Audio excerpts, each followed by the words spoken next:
इस कार्यक्रम के पुण्यार्जक हैं श्री रतनलाल जी, श्रीमती राजप्रभा, अशोक, ममता, आदित्य, रिद्धिमा, आकाश एवं विशाल सेठी, कोलकाता।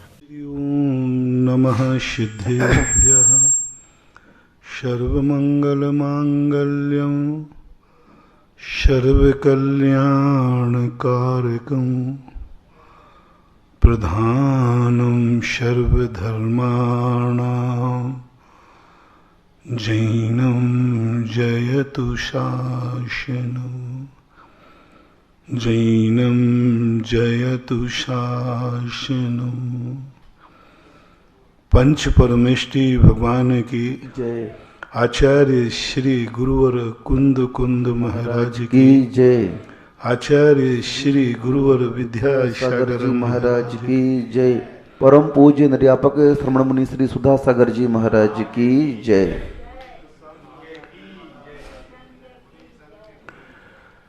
हम किसी के साथ दो कदम चलेंगे तो कोई हमारे साथ भी दो कदम चलेगा। यदि हम दुनिया को अपने साथ चलाने का प्रयास करेंगे तो दुनिया एक दिन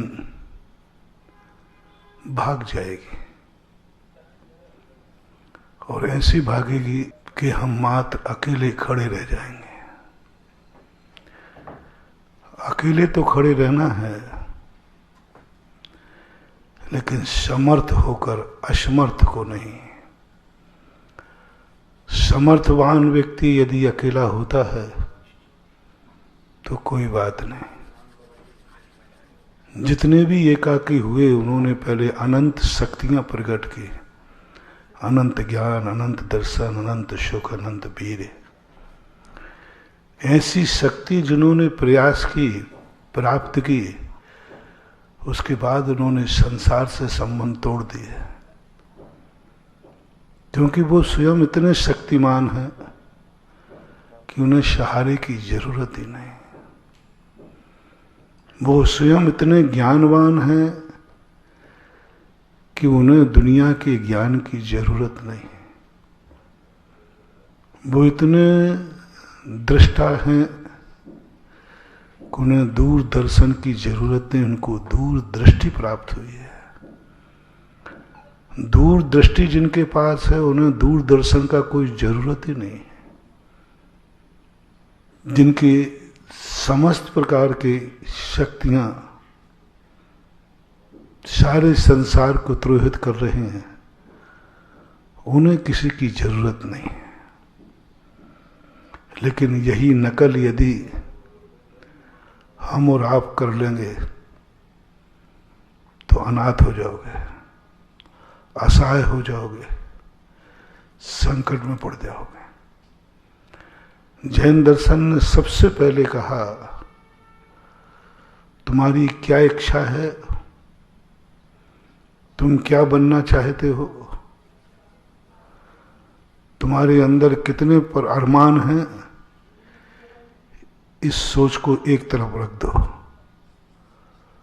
तुम्हारी कुव्वत कितनी है, तुम्हारे अरमान कितने हैं, इनका कोई कीमत नहीं होती। अरमान तो मूर्खों के होते हैं, शेख चिल्लियों के होते हैं, कल्पनाएं शेख चिल्लियां करते हैं। अरमानों में तो बहुत बड़ा, एक बार मैंने कहा था ना कि जब मन चले लोग किसी किला घूमने जाते हैं ना, तो दोस्तों से कहते यार मैं ही तो राजा था, यहीं बैठता था मैं ही रही तो ये बैठक थी, ये मेरा ही किला है, मैं ही तो था। ये मन चलों की बातें हैं।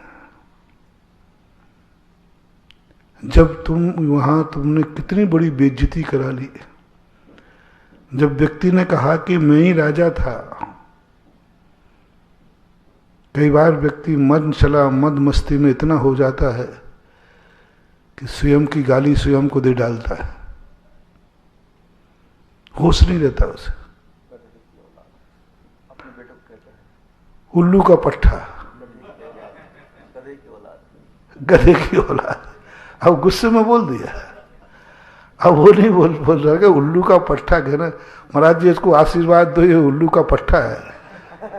तो उल्लू के पट्टे का सीधा अर्थ है उल्लू का बेटा है, तो बाप क्या हुआ? लेकिन नहीं होश रहता, बोल देते। हाँ, ऐसी मूर्ख, पता नहीं कितनी बातें ऐसी होती हैं जो स्वयं पर लागू हो जाती, और वो नहीं समझ पाता कि मैं अपने आप को गाली दे रहा हूं या सामने वाले को। जब तुमने ये कहा कि ये किले का राजा मैं था, तो मस्ताने के मन में भाव आया कि मैं बड़ा गर्व कर रहा हूं। उसने खुद की बेइज्जती कर ली। जब तू कल राजा था तो ये और बता दे आज रंक क्यों बन गया? खुद कह दिया ना कि मैं राजा था, तो आज क्या हो? तो ये तुम्हारा पतन कैसे हो गया? राजा से तो महाराजा बनना चाहिए था, लेकिन मस्ती में उसने अपनी औकात बता दी। कभी कभी व्यक्ति अहंकार और मद में इतना चला जाता है कि अपनी औकात को खुद खोल देता है, खुद बता देता है। मयूर के समान नाच उठता है। संगीत शास्त्रों में सबसे निंदनीय नृत्य मयूर नृत्य कहा गया, सबसे निंदनीय नृत्य। किसी भी शास्त्रकार ने मयूर नृत्य की प्रशंसा नहीं की। जितने संगीत शास्त्रकार हैं, जितने संगीतज्ञ हैं, आज तक कोई भी नृत्यांगना मयूर नृत्य नहीं करती। जितने भी मयूर नृत्य एक नृत्य है, लेकिन निंदनीय नृत्यों में लिखा गया। मयूर नृत्य आज कर रहे हैं आपके पिक्चरों में, ये मयूर नृत्य है। आपको मयूर नृत्य अच्छा लगता है, लेकिन मयूर नृत्य निंदनीय है, क्योंकि वो नृत्य में इतनी मस्त हो जाती है, खुद अपने ही गुप्त अंगों को उद्घाटित कर देती है, उसे होश ही नहीं रहता। सच्ची नृत्यांगना वो कहलाती है जो कितना भी नृत्य करे। आप पुरानी नृत्यांगनाओं को देखना, उनके वस्त्र देखना, उनके शरीर का कोई भी अंग आपको नहीं दिखेगा। पूरा यहाँ तक पहनेंगे, ये भी पहनेंगे तो कहाँ तक? पूरा। अच्छी नृत्यांगना देखना, कथक नृत्य आदि जो करते हैं, पूरा शरीर ढका रहेगा, उनके माथ पैर दिखेंगे, हाथ दिखेंगे, इसके आगे चेहरे के अलावा कोई शरीर का अंग नहीं दिखता। अच्छे नृत्य माने जाते हैं। और आज के जो फूहड़ नृत्य होते हैं वो तो आप लोग देखते ही रहते हो। इसी प्रकार कई बार व्यक्ति, संसारी व्यक्ति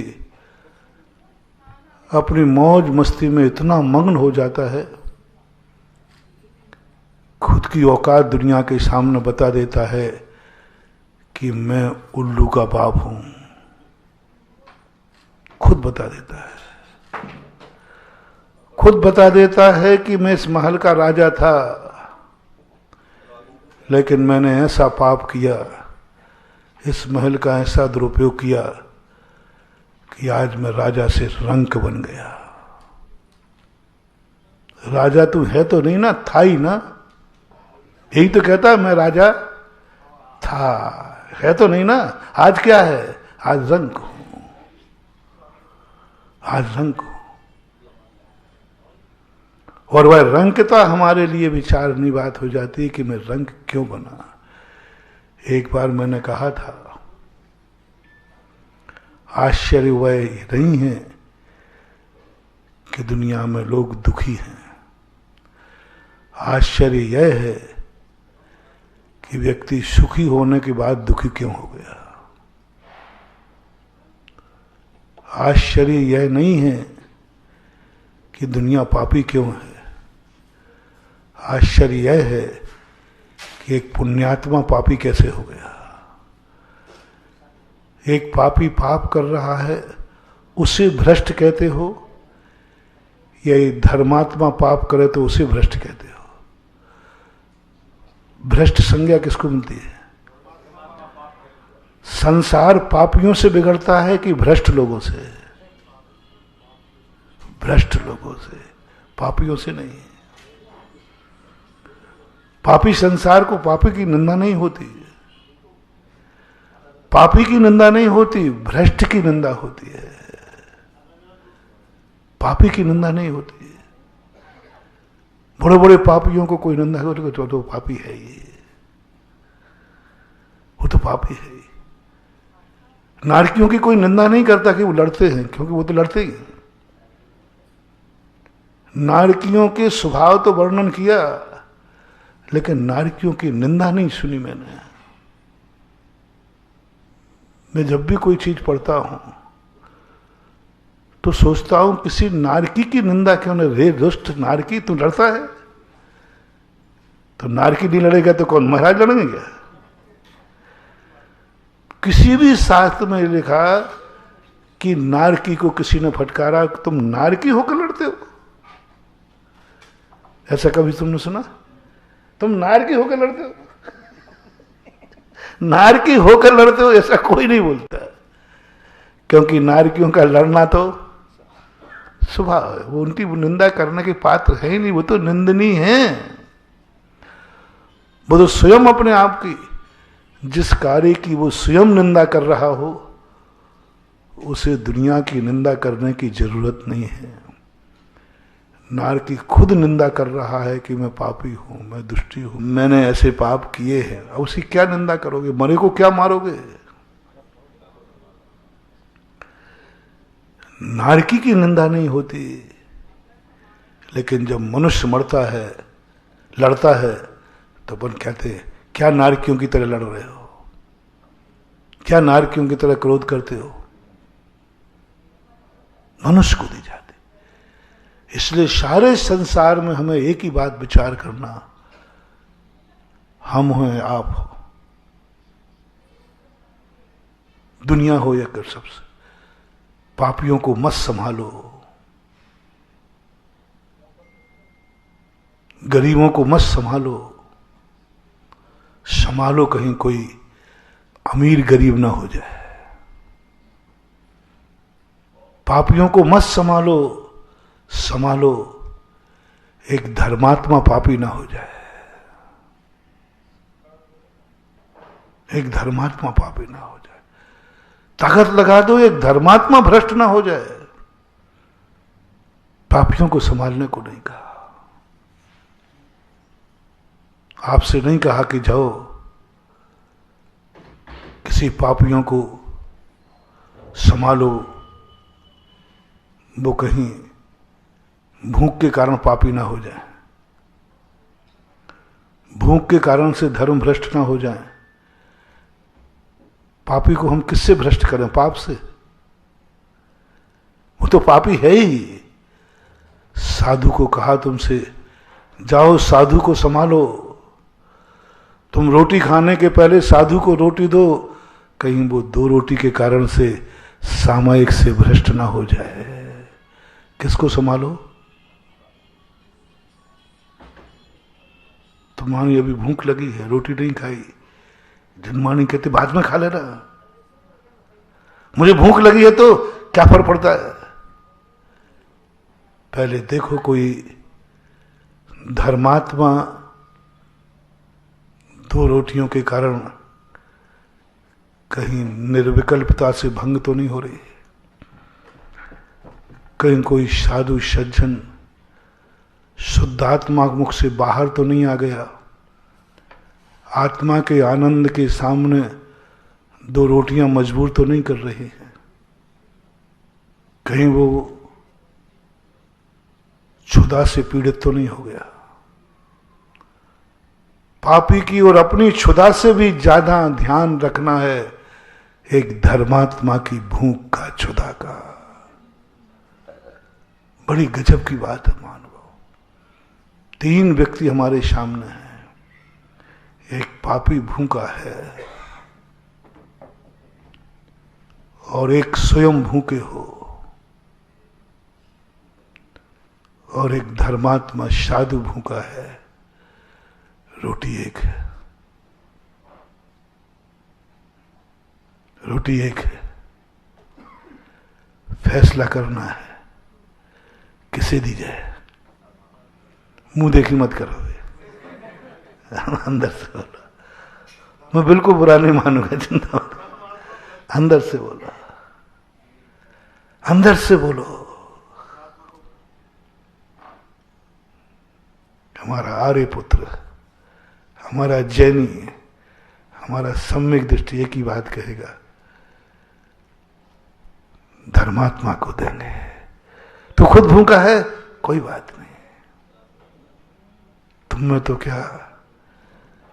एक शूकर को जब रहने की बात आई, 3 लोगों में से, अभी कल या परसों ही कहा था, 3 लोगों में से एक बचेगा।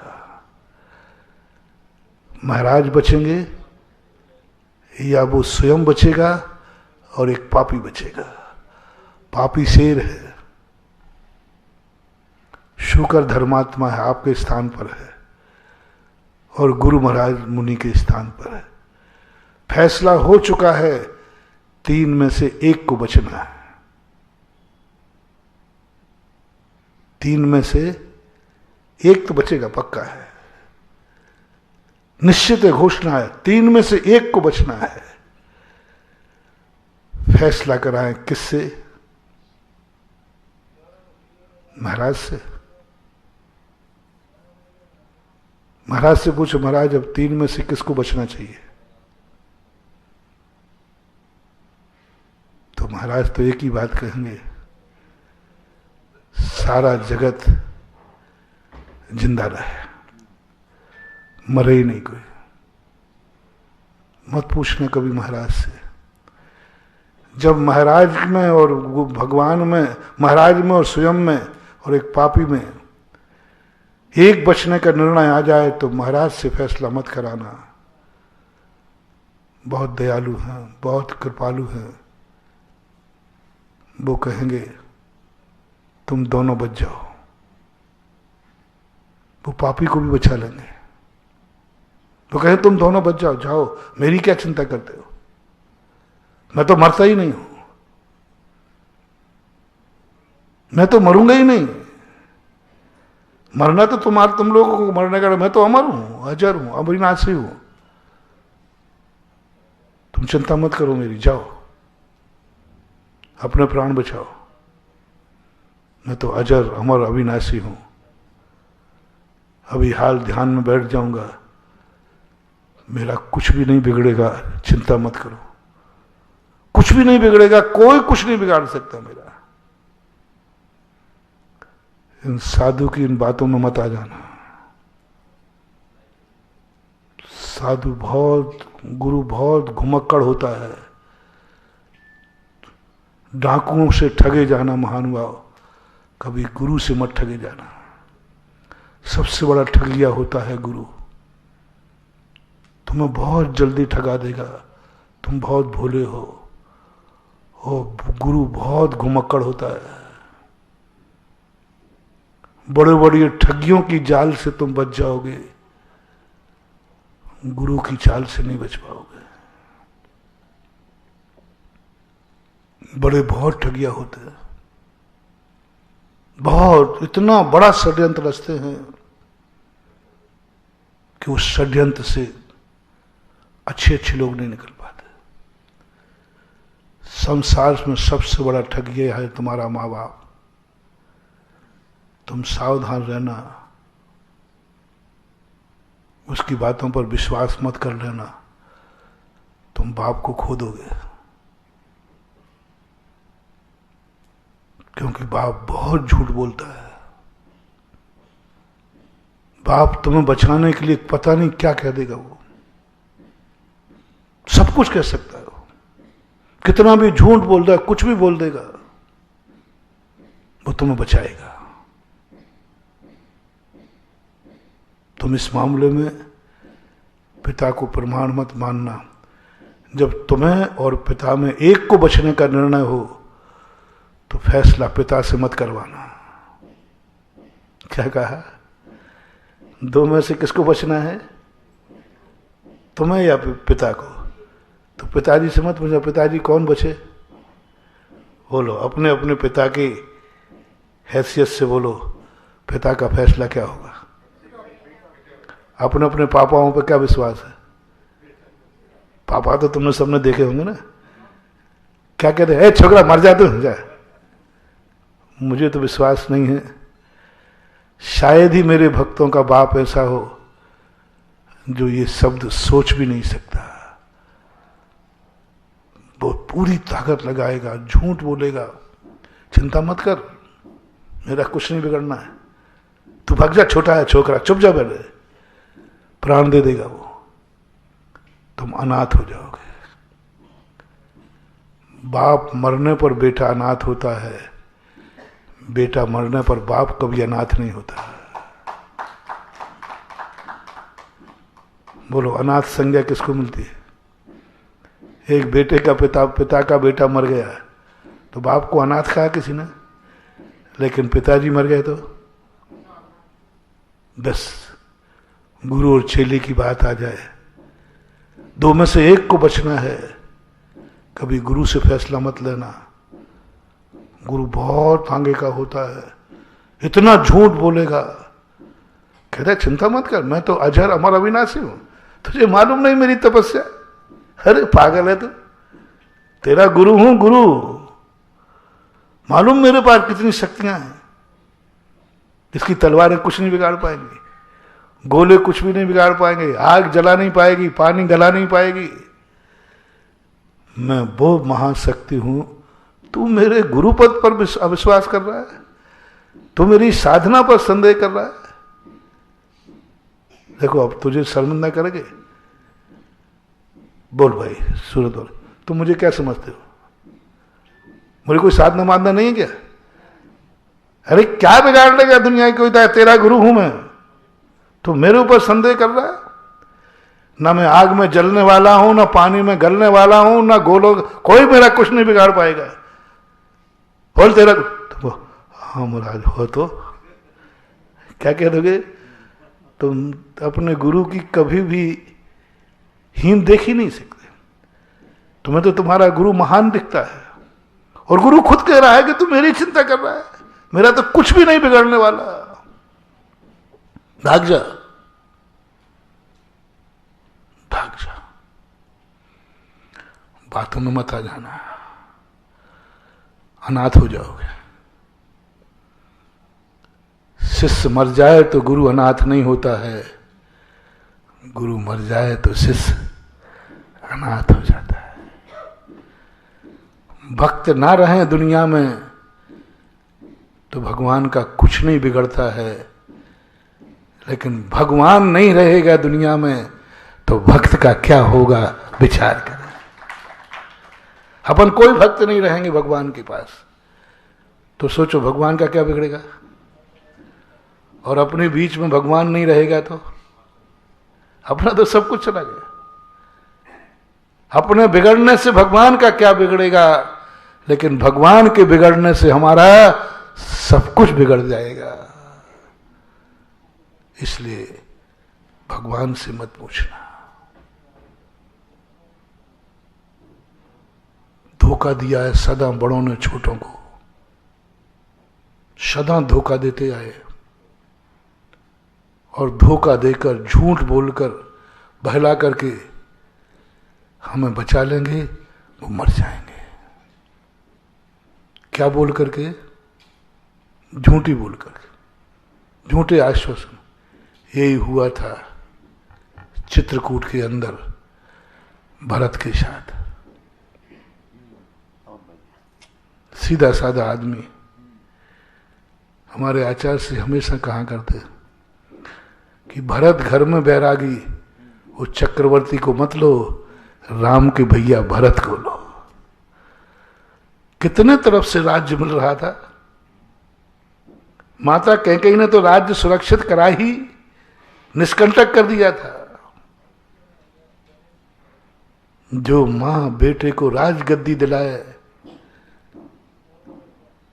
संसार का कौन सा बेटा है उस मां को सर्वश्रेष्ठ न माने। तुम्हारी मां यदि तुम्हारे बंटवारे में थोड़ा सा तुम्हारे लिए पक्ष ज्यादा ले ले तो वही मत में जगदम्बा हो जाती है।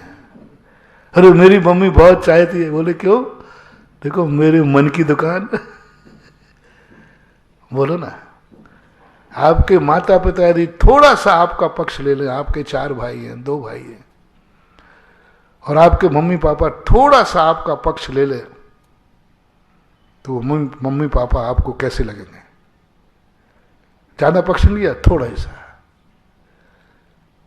ओहो यही मेरे जगदम्बा है, मेरे पिता तो हो संसार में ऐसे कहा, मां थोड़ा सा पक्ष ले लिया, यही तुम्हारा दुर्भाग्य है। बड़े जब तुम्हारा पक्ष लें, समझ लेना अब तुम्हारे मिटने के दिन आ गए, बर्बादी के दिन आ गए। बड़े जब तुम्हारे पक्ष में जावे और तुम खुश हो जाओ, कुछ नहीं मिलने वाला तुम्हें, बहुत अपशगुन होने वाला, बहुत बुरे दिन आने वाले हैं।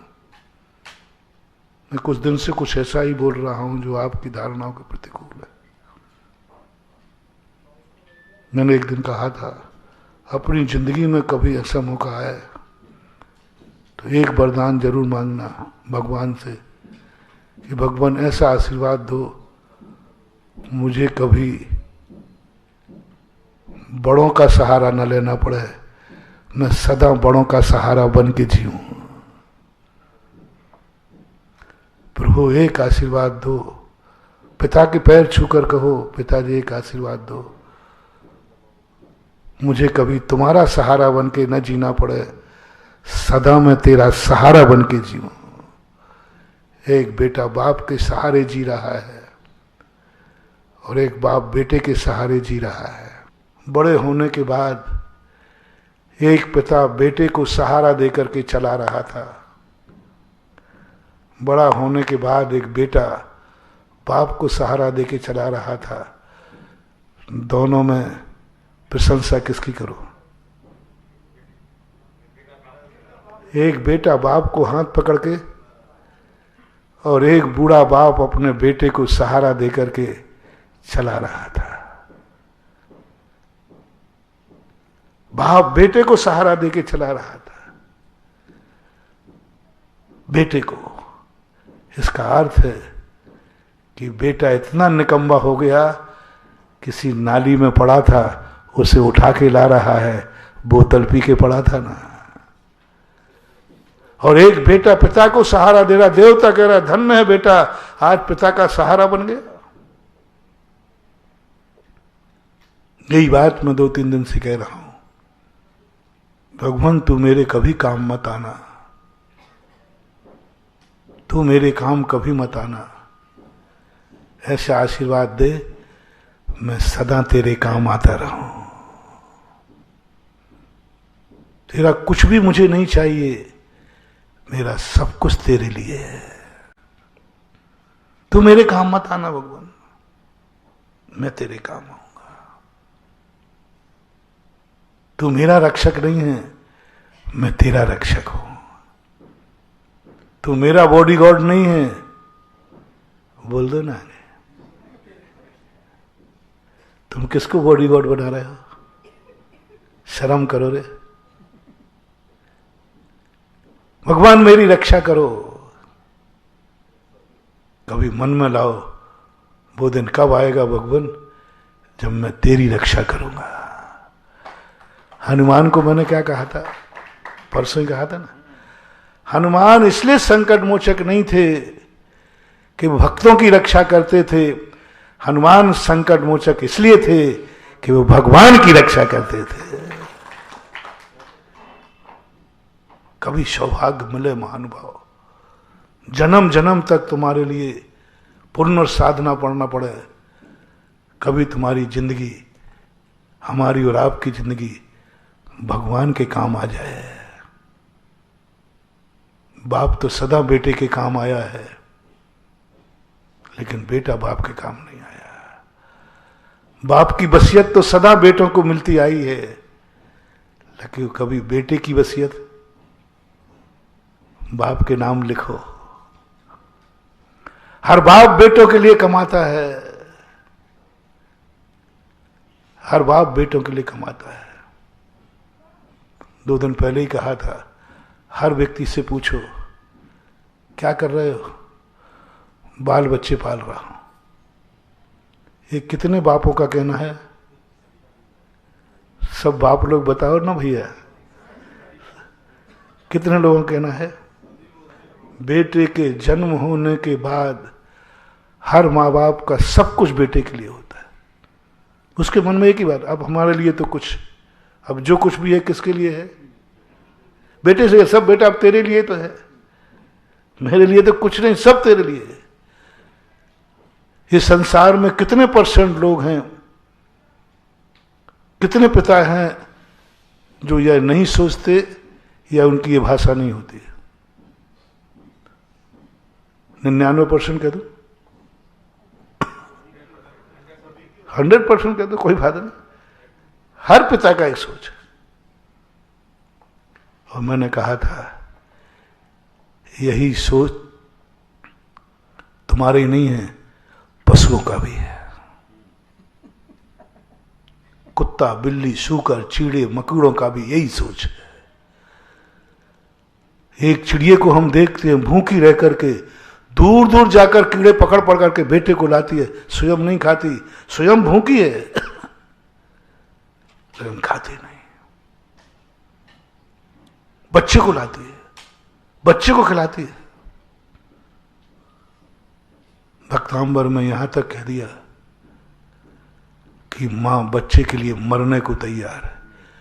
प्रीत्यात्म वीर्यम अभिचार्य मृगी मृगेंद्रम ना भेति किम निज शिशो परिपाल। एक मृगी अपने बच्चे के लिए मरने को तैयार है, बच्चे को बचा रही है। बात जब भाग जा तू यहां से, मैं मरूंगी।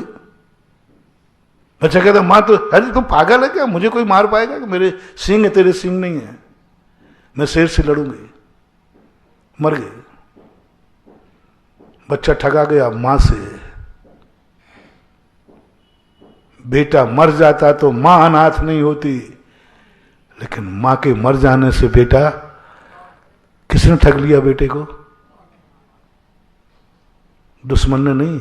आज मैं उस ठगिया मां को तुम्हारे सामने रख रहा हूं जिसे तुम सर्वप्रिय मान करके अनाथ हो जाओगे, बेसहारे हो जाओगे। हमने दुश्मनियों की मायाचारी देखी, हमने ठगियों की मायाचारी देखी,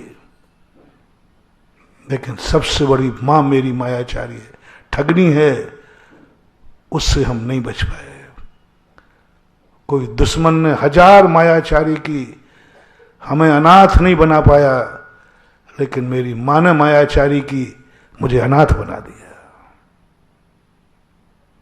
दुनिया की कोई नहीं ना, दुश्मन नहीं अनाथ बना पाया, मां ने अनाथ बना दिया। मैं मां की बातों में आ गया। वो बच्चा भाग गया, भाग गया तो छुप जा, यहां शेर आ गया, मैं निपटती हूं। अब बोलो, बच्चे को मां की बात मानना चाहिए या नहीं? मां क्या कह रही है?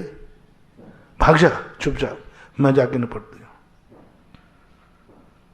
बच्चा मां की बात मान के चला गया। पता चला मां तो लौट के ही नहीं आई। मां भी गई और स्वयं अनाथ हो गया, शेर ने उसे भी पकड़ लिया। इसलिए समझो अपने लोगों की मायाचारी, समझो अपने हितैषियों का, अपने परम उपकारियों का स्वरूप समझो। कहीं इनकी बातों में आकर के हम सब अनाथ न हो जाएं।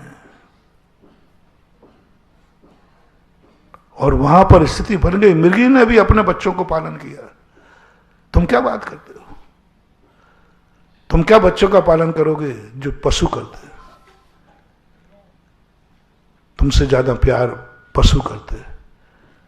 बंदर अपनी मरी हुई बंदरी को महीनों तक गले से लगा के रखता है, बहुत प्यार करते हैं।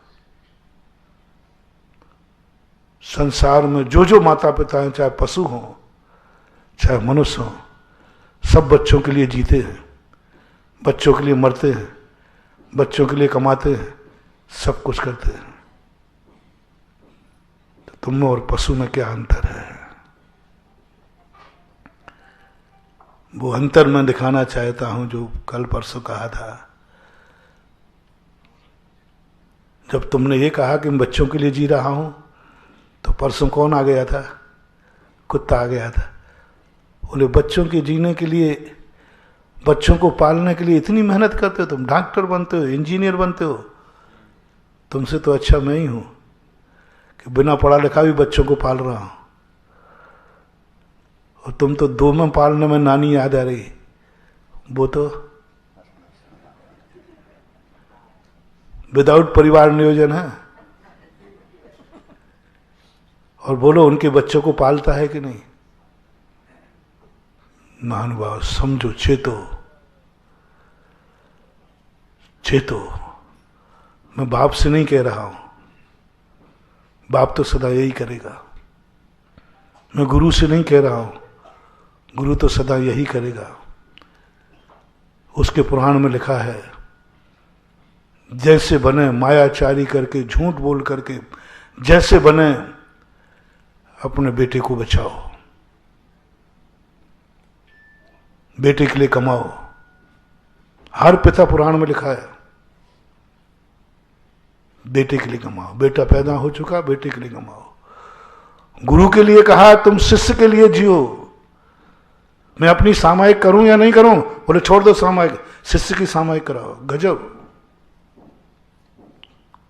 क्या मचा रखा है। गुरु ने कहा मेरे सामायिक का समय हो गया। जिनवाणी कहती है पहले शिष्य की सामायिक कराओ, तो मेरी सामायिक बिगड़ जाएगी, बिगड़ जाने दे।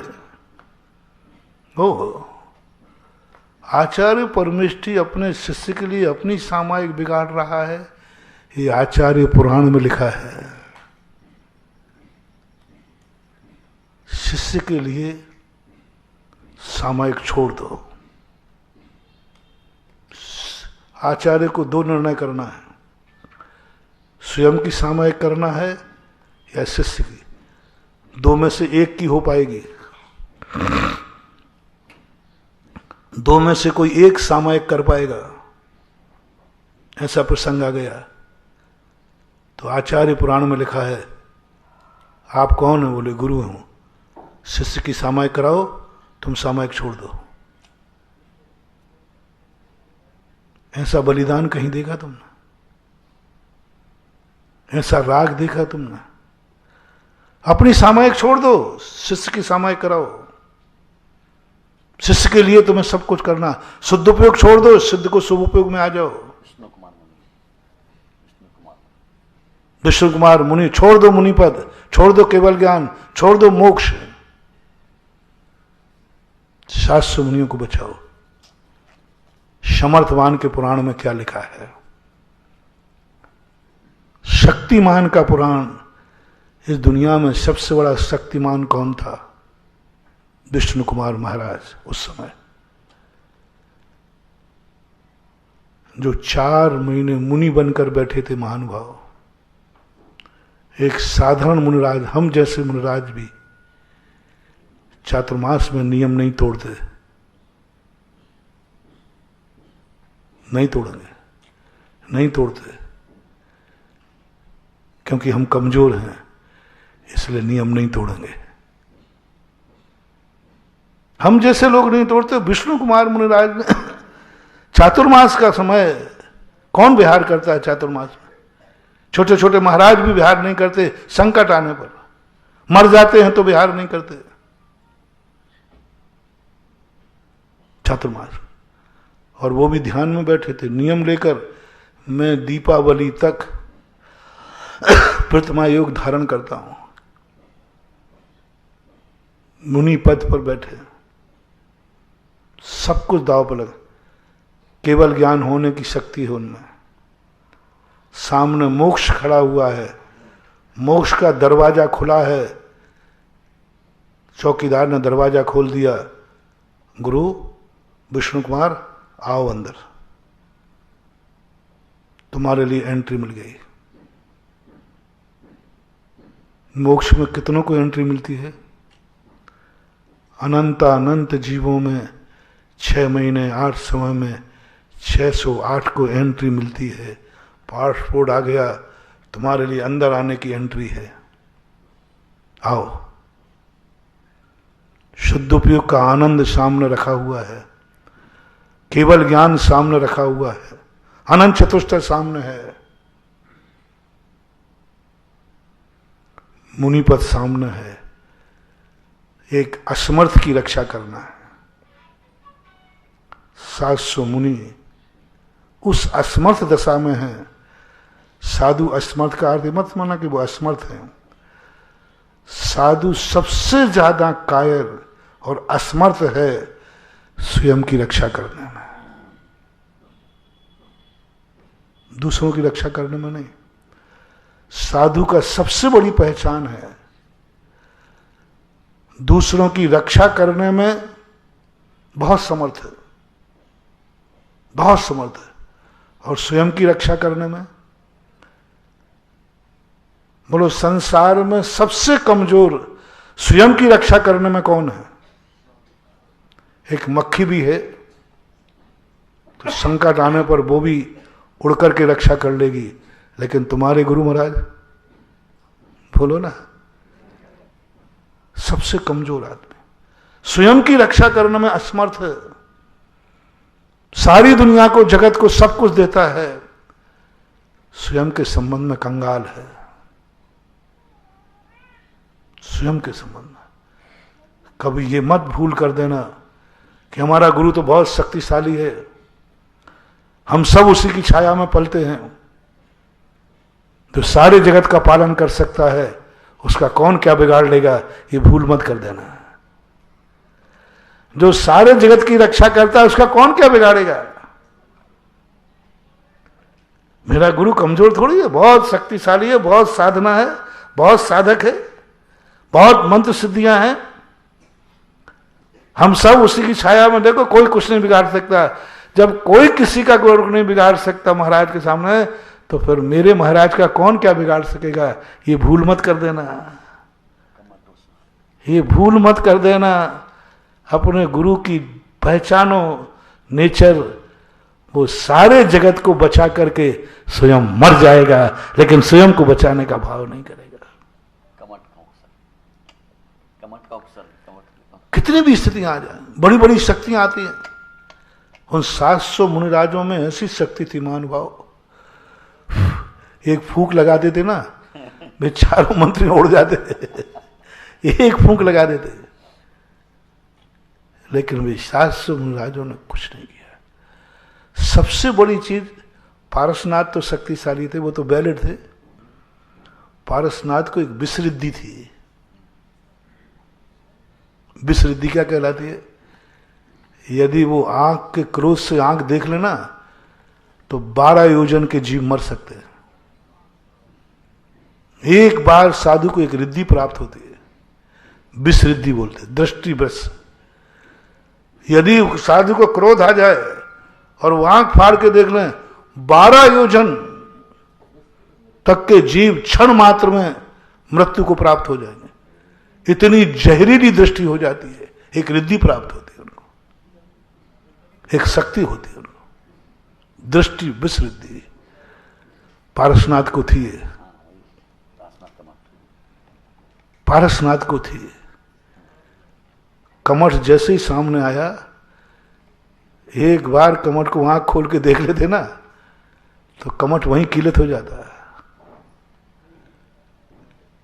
लेकिन पारसनाथ समर्थ होकर 8 दिन तक पिटते रहे, गालियां सुनते रहे, और 8 दिन तक क्यों कहें, 10 भाव से सुन रहे हैं।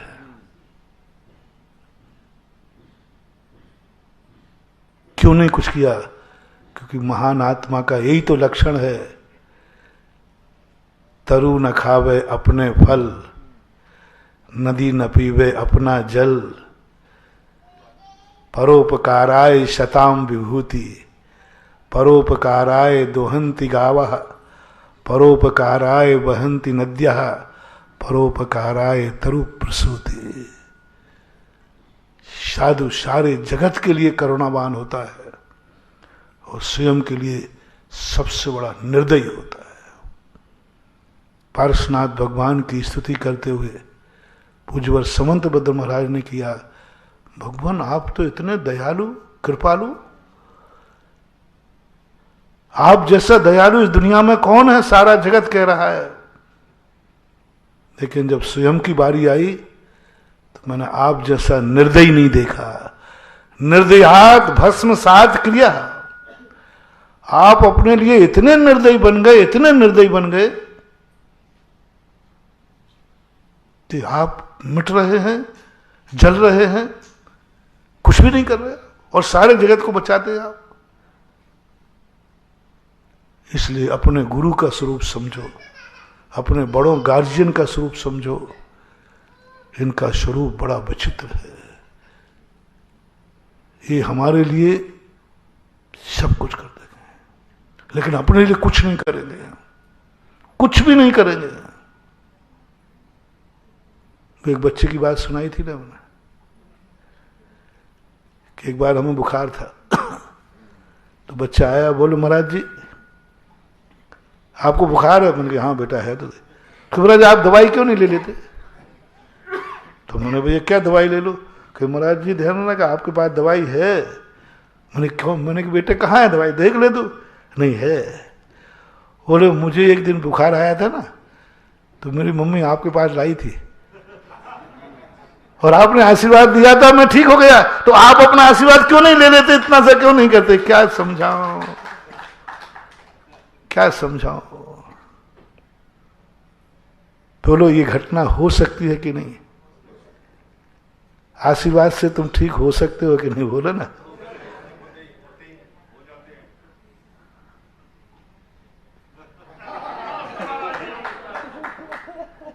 क्यों नहीं? ये क्या है? हाथ वही है कि दूसरा है? ये क्यों चमत्कार है, इसमें क्यों चमत्कार नहीं है? हाथ वही है, सिर बदला है। हाथ वही है, सिर बदला है। यूं करोगे तो चमत्कार ही चमत्कार है और यूं किया तो जो चमत्कार है वो भी समाप्त हो जाएगा। बस इतना ही अंतर है। ये यूं नहीं कर सकता। और खास तौर से दिगंबर मुनि कभी अपनी शक्तियों का प्रयोग अपने लिए नहीं कर सकता। 700 मुनियों में बड़े शक्तिशाली महाराज थे, बेहोश हो गए। क्या लगते थे वे? 4 तुच्छ प्राणी, एक अकंपनाचार्य यदि फूंक मार देते उड़ जाते, लेकिन नहीं, ध्यान में बैठे। इधर विष्णु कुमार मुनिराज को फैसला करना है, मोक्ष का दरवाजा खुला है, एंट्री मिल चुकी है, केवल ज्ञान सामने है, छत्रमास का संकल्प है, मुनि पद है और एक और असमर्थों की रक्षा है। क्योंकि वे 700 मुनिराज उस दशा में पहुंच गए हैं जहां वो सबसे ज्यादा असमर्थ है। मैंने पहले ही कहा, साधु को असमर्थ किस मामले में मानना? स्वयं की रक्षा करने में। जितना बड़ा साधु होगा, जितना बड़ा, जितना शक्तिमान साधु होगा, वो सबसे ज्यादा असमर्थ है स्वयं की रक्षा करने में। जितने बड़े साधु, जितने छोटे साधु हों उनकी बात नहीं कर रहा हूं। सबसे बड़ा साधु जो होगा उसकी सबसे बड़ी कमजोरी समझना, वो अपनी स्वयं की रक्षा करने में पूर्णतः असमर्थ है। स्वयं की व्यवस्था करने में पूर्णतः असमर्थ है। स्वयं की चिंता करने में पूर्णतः असमर्थ है। सारे जगत की चिंता करेगा, सारे जगत को सुखी करेगा, लेकिन स्वयं की बारी आएगी हाथ पे हाथ रख के बैठ जाएगा। स्वयं की बारी आएगी तो हाथ पे हाथ। जंगल में आग लगी, सारे जंगल को आग बुझाने के लिए महाराज ने ध्यान किया, जंगल की आग बुझ गई। जब स्वयं में आग लगी तो ध्यान ही नहीं किया, आग में जल करके राख हो गए। जिस मुनिराज में पूरे जंगल की आग बुझाने की ताकत है, मां ध्यान किया, इतनी करुणा से भर गए। कैसे होते हैं अपनी ये मुनि साधनाएं, जिनकी ताकत देखो कितनी है। जंगल में आग लगी है, चारों तरफ त्राही त्राही मची है, महाराज द्रवीभूत हो गए।